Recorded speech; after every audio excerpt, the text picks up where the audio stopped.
2025 లేదా 26లో డిగ్రీ లేదా బీటెక్ చదివారా? సాఫ్ట్‌వేర్ జాబ్ కోసం ఎదురు చూస్తున్నారా? అయితే కోడ్ జ్ఞాన్ 100 డేస్ కోర్సులో చేరండి, జాబ్ సాధించండి. నమస్కారం అలగారి రవీంద్రనాథ్ గారు. నమస్తే అండి శ్రీ గారు. సింగర్ మంగ్లీ వివాదంలో చిక్కున్న విషయం మనందరికి కూడా తెలిసిందే. అండ్ 100 కోట్లు మోసం చేసింది అన్న వార్తలు మనం వింటూ ఉన్నాం. ఇంతకీ అసలు ఏం జరిగింది? ఒకవైపు ఏమో అదంతా ఫాల్స్ అలిగేషన్ అని తను చెప్తూ ఉంది, ఇంకొక వైపు ఏమో తను మోసం చేసింది అని ఇంకొందరు చెప్తూ ఉన్నారు. అసలు ఏం జరిగింది సార్?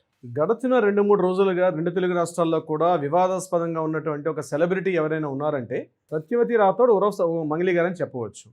ఇక్కడ మంగ్లీ గారి మీద ఉన్నటువంటి ఆరోపణలు కరెక్టా రాంగ్ అనే విషయాన్ని కాసేపు మనం విచారణలో తెలుస్తాయి. దర్యాప్తు సంస్థలు ఉన్నాయి, కోర్టులన్నీ కూడా విచారణ చేస్తాయి. కానీ ఏదైతే సినారియో 2-3 రోజులుగా ఉన్నటువంటి హైడ్రామా మీద సింగర్ మంగ్లీ గారికి నేను సూటిగా 5 ప్రశ్నలు అయితే వేస్తున్నాను, దానికి సమాధానం చెప్పాల్సిన అవసరం కూడా ఆవిడ మీద ఉంది.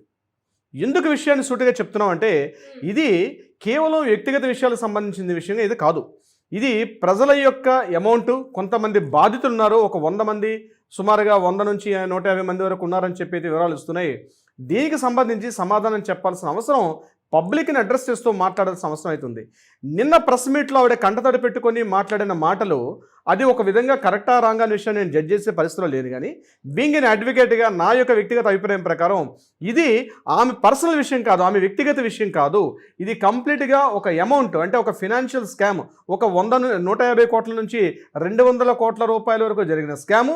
ఈ స్కామ్లో ఆవిడ పేరు ప్రముఖంగా వినిపించింది కాబట్టి, ఒక సెలబ్రిటీ హోదాలో ఆవిడ పేరు ప్రముఖంగా వినిపించింది కాబట్టి ఆవిడ పబ్లిక్ని అడ్రస్ చేస్తూ 5 ప్రశ్నలకు నేను వేస్తున్నాను, దీనికి సమాధానం చెప్పాల్సిన అవసరం కూడా ఉంది. పాయింట్ నెంబర్ 1, ఈ ఇష్యూ ఏదైతే రైజ్ అయిందో ఇది రీసెంట్ ఇష్యూ అయితే కాదు. గడిచిన 1.5 year నుంచి నలుగుతున్నటువంటి ఇష్యూ. ఇందులో ఈ విషయం మీద మంగ్లీ గారి యొక్క పేరు అయితే రీసెంట్గా రాలే, 3 నెలల నుంచి ప్రముఖంగా వినిపిస్తుంది. ఇష్యూ సుమారుగా ఒక 1 year నుంచి ఉన్నప్పటికి కూడా అందులో మంగ్లీ గారు ఇన్వాల్వ్మెంట్ ఉన్నారా లేదనే విషయం పక్కన పెడితే మంగ్లీ గారి యొక్క పాత్ర ఉంది అన్నటువంటి ఆరోపణలు గడిచిన 3 నెలలుగా వినిపిస్తున్నాయి. పాయింట్ నెంబర్ 1, మంగ్లీ గారు ఇదే విషయాన్ని 3 నెలల క్రితమే, ఏ రోజైతే తన పేరు వెలుగులోకి వచ్చిందో, ఏ రోజైతే తన పేరు మీద వివాదాస్పదమైనటువంటి ఆరోపణలు వస్తున్నాయో అదే రోజు నాడు ఆ ప్రెస్ మీట్ పెట్టి ఈ విషయం మీద నాకు ఎటువంటి సంబంధం లేదు, ఉంటే ఉంది లేదంటే లేదు అనే విషయాన్ని బహిరంగంగా ఒక ప్రకటన కానీ, ఒక ప్రెస్ నోట్ కానీ, లేదా మీడియా ముందుకు వచ్చి మాట్లాడడం కానీ ఎటువంటి ప్రయత్నం ఎందుకు చేయలేదు? ఇది సూటిగా నేను అడుగుతున్న ప్రశ్న కాదు. నాకు కొంతమంది నాతో ఉన్నటువంటి కొంతమంది మా అడ్వకేట్స్ అయితేనేమి, కొంతమంది మేము పబ్లిక్తో కనెక్ట్ అయి ఉంటాం కాబట్టి వాళ్ళందరూ మమ్మల్ని అడుగుతున్నారు. ఈ రోజు నేను వచ్చి మాట్లాడడం జరిగింది. ఆరోపణలు చేసిన తర్వాత, అది కూడా FIR నమోదైన తర్వాత ఆవిడ ఈ పబ్లిక్ ప్రెస్ మీట్ పెట్టారు. అలా కాకుండా ఆవిడ ఆ రోజు ఏ రోజైతే ఆరోపణలు వచ్చాయో ఆ రోజు ఆరోపణలోని ఈ 150 కోట్ల స్కీమ్కి కానీ నాకు కానీ ఎటువంటి సంబంధం లేదు అన్న విషయాన్ని ఆవిడ ఆ రోజు ఎందుకు పెట్టలేకపోయారు? ఇది సూటిగా అడుగుతున్నటువంటి ప్రశ్న. పాయింట్ నెంబర్ 2, అడ్వకేట్ సుబ్బారావు గారితో కలిసి మరొక అడ్వకేట్ గారి ఆఫీస్లో మేమందరం మాట్లాడుకున్నాం. అందులో విరాటపురం డైరెక్టర్ గారు అంటే వేణు ఉడుమల గారితో కూడా కలిసి మాట్లాడామని కూడా మీరే చెప్పడం జరిగింది. నేనేమంటున్నానంటే ఈ విషయం జరిగింది కూడా సుమారు 1 month అయింది. అంటే ఆ రోజు ఈ విషయం మీకు తెలుసు. మీరు ఇదే ప్రెస్ మీట్ నిజంగా ఇలాంటి ఆరోపణలు వస్తుంటే మీకు సామాజిక బాధ్యత లేదా? మీరు వచ్చి ఆ రోజు మాట్లాడాల్సిన అవసరం లేదా? ఆ రోజు నిజంగానే జరిగింది. ఆ రోజు అడ్వకేట్ సుబ్బారావు గారు అనే వ్యక్తి మీ మీద అనుచితంగా ప్రవర్తించడని మీరు చెప్తున్నారు. అతను ఏదో తన పర్సనల్ ఎజెండా కోసం చెప్పి అతను ఈ రకంగా తన పేరు వాడుకున్నాడని చెప్తున్నారు. మరి ఈ రోజు మాట్లాడుతున్నా తప్పించి 1 month బ్యాకే మీరు ఎందుకు మాట్లాడలేకపోయారు? ఆ రోజు ఆ సంఘటన జరిగిన తర్వాత, ఆ రోజు అదే పంజాగుట్ట ఆఫీస్లో మీటింగ్ అయిన తర్వాత మీరు బయటకు వచ్చి మాట్లాడలేదు ఎందుకు? ఇది చాలామంది అడుగుతున్నటువంటి 2వ ప్రశ్న. 3వ ప్రశ్న, నిన్న మీరు మాట్లాడిన ప్రెస్ మీట్లో కూడా నేను చాలా సంప్రదాయాన్ని శుద్ధ పోస్తున్నట్టు మాట్లాడారు. నేను చాలా క్లీన్ చిట్, 14 సంవత్సరాల పాటు నేను ఎంతో అలా అంచులుగా వెలుగులోకి వచ్చానని మీరు చెప్తున్నారు. అయితే ఇందులో ఎంతసేపు మీ సెల్ఫిష్ మాట్లాడుతున్నా తప్పించి అందులో ఉన్నటువంటి ప్రముఖంగా వినిపిస్తున్న పేరు ఏదైతే ఉందో మా శివ అన్న పేరు, మీ తమ్ముడి పేరు, ఆ తమ్ముడు శివ పేరు విషయం కానీ అదేవిధంగా రమావత్ మధు అంటే మీ చెల్లికి కాబోయే భర్త అని ఊహగానే వినిపిస్తున్నది. కరెక్ట్, సబ్జెక్ట్ ద కరెక్షన్, దాని మీద నాకు ఎటువంటి సంబంధం లేదు. అయితే ఇటువంటి విషయం మీద మీ కుటుంబ సభ్యుల మీద వినిపిస్తున్నటువంటి ఏదైతే పేరు ఉందో మీరు ఎందుకు ఖండించలేకపోయారు? అంటే ఈ ఇష్యూలో నిజంగా మీకు లేకపోతే, మీ కుటుంబ సభ్యుల యొక్క పేరు లేకపోతే మీరు ఎందుకు ఖండించలేకపోతున్నారు మంగ్లీ గారు? అది కూడా చెప్పాల్సిన అవసరం కూడా మీకు ఉంది. ఒకవేళ మీ కుటుంబ సభ్యుల ఇన్వాల్వ్మెంట్ లేకపోతే మీరు బహిరంగ ప్రకటన కానీ, ఒక ప్రెస్ మీట్ కానీ, లేకపోతే అట్లీస్ట్ ఒక మీడియాలో మీరు ఉన్నటువంటి మీ దగ్గర మీ మొబైల్లో తీసుకురైనా మీరు పర్సనల్గానే మీరు మాట్లాడుతూ నాకు ఇందులో ఇన్వాల్వ్మెంట్ లేదు, నాకు నా ఫ్యామిలీకి సంబంధం లేదు అని మీరు ఆ రోజు ఎందుకు చెప్పలేకపోయారు? ఇది పాయింట్ నెంబర్ 3. పాయింట్ నెంబర్ 4, ఏదైతే ఇష్యూ జరిగిందో ఆ ఇష్యూలో ఇది పబ్లిక్కి సంబంధించిన ఇష్యూ. సుమారుగా 80 నుంచి సుమారుగా 100 మంది 150 మంది ఉన్నారు. వీళ్ళందరూ కూడా ఏదో ఫైనాన్స్ అంటే మైక్రో ఫైనాన్స్ సంస్థగా అని చెప్పి వాళ్ళందరూ కూడా కొంత పెట్టుబడులు పెట్టడం జరిగింది. భారీ లాభాలు వస్తాయి, అధిక లాభాలు వస్తాయని చెప్పి వాళ్ళందరూ కూడా పెట్టడం జరిగింది. అయితే అటువంటి సందర్భంలో నిన్న మీరు పెట్టిన ప్రెస్ మీట్లో కూడా ఆ బాధితులు ఎవరైతే ఉన్నారో వాళ్ళకి మీరు భరోసా కల్పిస్తూ మీరు మాట్లాడారా? మీరు పర్సనల్గా కంటతడి పెట్టుకొని మీ సెల్ఫిష్గా మాట్లాడుతున్నారు తప్ప ఈరోజు ఇష్యూ మీకు సుబ్బారావు గారికి సంబంధించిన ఇష్యూ కానే కాదు. ఇది ఇష్యూ ఎవరిది? కొంతమంది బాధితులు ఉన్నారు. 150 కోట్ల రూపాయలకు సంబంధించిన ఇష్యూ ఇది. ఆ 150 కోట్ల రూపాయలు ఎవరివి? సుమారుగా 100 మంది సభ్యులు 150 మందో 200 మంది ఉన్నారు. వాళ్ళందరూ రావడం నిజం కాదు కదా, వాళ్ళందరూ వచ్చారో మాట్లాడారు. మీరు మాట్లాడుతున్న మాటలో వాళ్ళకి భరోసా కల్పిస్తూ ఎస్ ఇందులో నా ఇన్వాల్వ్మెంట్ లేదు, నా పేరును మాత్రం వాడుకున్నారు అని మీరు ఎందుకు వాళ్ళకి భరోసా కల్పిస్తూ మాట్లాడలేకపోయారు? మీకు బాధ్యత లేదా? మీకు ఒక సంస్కారం లేదా? ప్రెస్ మీడియా ముందుకు వచ్చేటప్పుడు మీ మీద ఏదో బురదలే ప్రయత్నం చేస్తామని చెప్పి మీరు అడ్వకేట్ గారి మీద మీరు ఎఫ్ఐఆర్ పెట్టారు తప్పించి మీరు ఎవరైతే ఆ 150 మంది బాధితున్నారో ఆ బాధితులకి మీకు బాధ్యత ఉండాలిగా.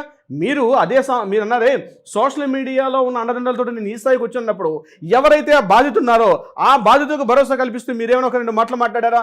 నిజంగా మీ యొక్క అవి ఆరోపణలే, ఇందులో వాస్తవం లేదనుకుందాం.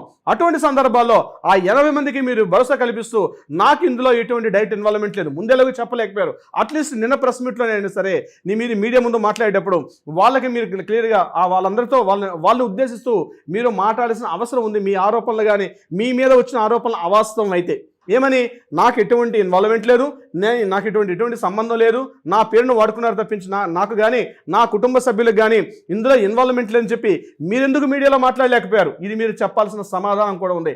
5వ ప్రశ్న, లాస్ట్ అండ్ ఫైనల్. మీరు ఈవెందో మీడియాని పక్కదోవ పట్టించారు, పబ్లిక్ని పక్కదోవ పట్టిస్తున్నారు, ఈవెందో పోలీసులను కూడా మీరు పక్కదోవ పట్టిస్తున్నారు. పోలీసులు అంటే ఏమనుకుంటున్నారు మీరు? నేనే ఎగ్జాంపుల్, ఒక పర్సన్ వెళ్ళి పోలీస్ స్టేషన్కి వెళ్ళి ఒక ఆరోపణ చేసి పలానా వ్యక్తి మీద కేసు కట్టేమంటే పోలీసులు కట్టేస్తారు అనుకుంటున్నారా? అసలు పోలీసు వ్యవస్థలో పనిచేస్తే మీకు తెలుసా?